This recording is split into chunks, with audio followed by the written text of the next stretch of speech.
This is a Dusty Tomes audiobook. The American Nation, A History, Volume 4, England in America, 1580 to 1652, by Lyon Gardiner Tyler, President of William and Mary College, originally published in 1904 by Harper and Brothers, narrated by Joseph Tabler, produced in cooperation with Spoken Realms. Editor's Introduction.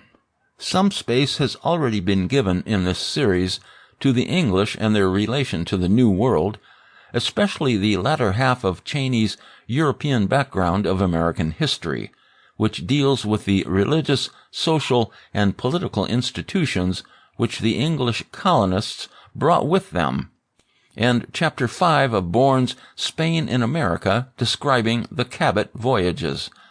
This volume begins a detailed story of the English settlement, and its title indicates the conception of the author that during the first half-century the American colonies were simply outlying portions of the English nation, but that, owing to disturbances culminating in civil war, they had the opportunity to develop on lines not suggested by the home government.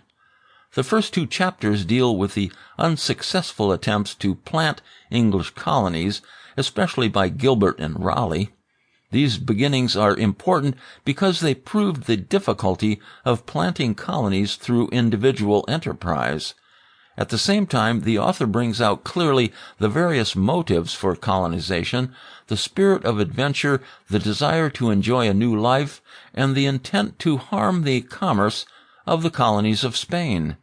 In chapters 3 to 6, the author describes the final founding of the first successful colony, Virginia, and emphasizes four notable characteristics of that movement. The first is the creation of colonizing companies, a part of the movement described in its more general features by Cheney in his chapters 7 and 8. The second is the great waste of money and the awful sacrifice of human life caused by the failure of the colonizers to adapt themselves to the conditions of life in America. That the people of Virginia should be fed on grain brought from England, should build their houses in a swamp, should spend their feeble energies in military executions of one another, is an unhappy story made none the pleasanter by the knowledge that the founders of the company in England were spending freely of their substance and their effort on the colony. The third element in the growth of Virginia. Sample complete. Ready to continue?